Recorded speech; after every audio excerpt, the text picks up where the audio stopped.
देखिए green TV YouTube पर भी, बस सब्सक्राइब करें और बेल आइकन दबाएं। नमस्कार दोस्तों, स्वागत है आप सभी का किसान बुलेटिन में और मैं हूं आपके साथ पारुल यादव। चलिए नजर डालते हैं किसान बुलेटिन में आज की बड़ी हेडलाइंस पर। आत्मा स्कीम के जरिए महिला किसानों को बनाया जाएगा आत्मनिर्भर, गांव में रहकर ही कमा सकेंगी अच्छा पैसा। फसल बीमा योजना का लाभ ले रहे किसानों को मिला सम्मान। 31 दिसंबर तक किसान कर सकेंगे फसलों का बीमा। 50% सब्सिडी पर किसानों को मिलेगा हार्वेस्टर।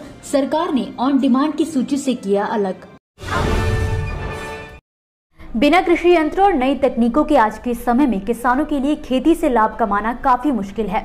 ऐसे में किसान कम लागत में ज्यादा मुनाफा कमा सके और उनकी मेहनत को कम करने के लिए केंद्र सरकार द्वारा आत्मा स्कीम चलाई जा रही है, जिसके तहत किसानों को आधुनिक खेती की ट्रेनिंग दी जाती है और नई कृषि तकनीकों के बारे में भी बताया जाता है।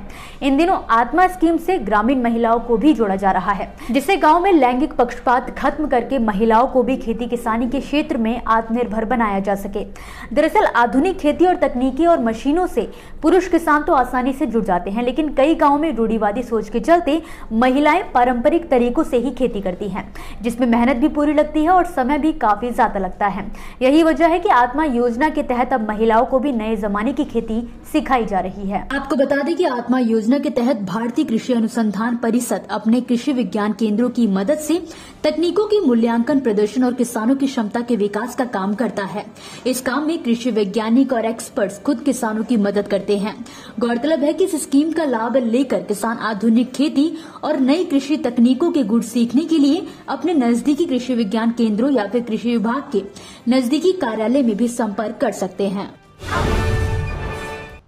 किसानों को प्राकृतिक आपदा से होने वाले नुकसान की भरपाई करने के लिए केंद्र सरकार द्वारा पीएम फसल बीमा योजना चलाई जा रही है। इस योजना के अंतर्गत किसान अपनी फसलों का बीमा अधिकांश राज्यों में 31 दिसंबर तक करवा सकते हैं, तो वहीं कुछ राज्य जैसे कि छत्तीसगढ़ में किसान 15 दिसंबर तक ही फसल बीमा योजना के तहत अपना पंजीयन करवा सकते हैं। इसी कड़ी में उत्तर प्रदेश में राज्य स्तरीय फसल बीमा जागरूकता अभियान चलाया जा रहा है। इस अवसर पर राज्य के कृषि मंत्री ने कहा कि जागरूकता के अभाव में किसानों द्वारा अपनी फसलों का बीमा नहीं कराया जाता है, जिस कारण आपदा के समय में उन्हें भारी नुकसान उठाना पड़ता है। ऐसे में किसानों के लिए अपनी फसलों का बीमा करवाना जरूरी है। इसके अलावा भारत सरकार द्वारा किसानों को फसल बीमा के प्रति जागरूक कराने के लिए 1 से 7 दिसंबर 2022 तक प्रधानमंत्री फसल बीमा योजना सप्ताह मनाया गया है। फसल बीमा जागरूकता अभियान कार्यक्रम के दौरान कृषि विभाग द्वारा प्रधानमंत्री फसल बीमा योजना के अंतर्गत बीमा का सर्वाधिक लाभ उठाने वाले किसानों को भी सम्मानित किया गया। इन सम्मानित किसानों में फर्रुखाबाद के किसान धर्मेंद्र सिंह समेत ललितपुर के नाथूराम, फर्रुखाबाद के राम प्रकाश सिंह, पीलीभीत के गुरमीत सिंह आदि का नाम शामिल है। कृषि यंत्रों के प्रति किसानों की बढ़ती मांग को देखते हुए हाल ही में मध्य प्रदेश सरकार ने हार्वेस्टर कृषि यंत्र को ऑन डिमांड श्रेणी से अलग कर दिया है। अब किसान इसे बिना ऑन डिमांड के भी प्राप्त कर सकेंगे। अभियांत्रिकी संचालनालय मध्य प्रदेश भोपाल द्वारा दी गई सूचना के अनुसार इसका मुख्य कारण इस यंत्र का किसानों के बीच काफी ज्यादा लोकप्रिय होना है।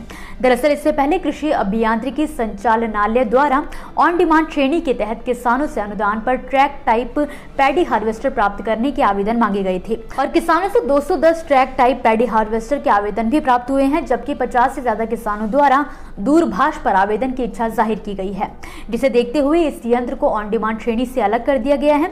ये सूचना कृषि अभियांत्रिकी विभाग के ई कृषि यंत्र अनुदान पोर्टल पर देखी जा सकती है। आपको बता दें कि ट्रैक टाइप पैडी हार्वेस्टर धान की फसल को काटने और दाना अलग करने के काम आता है। ये हार्वेस्टर 2 प्रकार के होते हैं, एक स्वचालित कंबाइन हार्वेस्टर और दूसरा ट्रैक्टर चालित कंबाइन हार्वेस्टर। सरकार की ओर से किसानों को हार्वेस्टर खरीदने के लिए सब्सिडी का लाभ भी दिया जाता है। हालांकि ये अलग अलग राज्यों में वहां के नियमों के अनुसार है। आमतौर पर हार्वेस्टर पर लघु सीमांत किसानों, जिसमें अनुसूचित जाति, जनजाति और महिला किसान भी शामिल हैं, उन सभी को 50% तक सब्सिडी का लाभ दिया जाता है। वहीं सामान्य वर्ग के किसानों को 40% सब्सिडी दी जाती है। दोस्तों, ये थी वो खबरें जिन्हें हमने आप तक विस्तार से पहुंचाया, लेकिन अब हम बात करेंगे कुछ ऐसी खबरों की जिनके बारे में भी आपके पास जानकारी होना जरूरी है।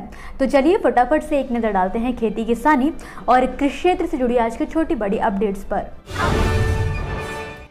बीते रविवार को पंजाब से एक ऐसा मामला सामने आया जिसे सुनकर हर कोई हैरान है। दरअसल पंजाब के मुक्तसर में एक युवक को चलते ट्रक से गेहूं की 2 बोरियां चुराते हुए पकड़ा गया और फिर उसे तालिबानी सजा देते हुए ट्रक के आगे बांधकर पूरे शहर में घुमाया गया।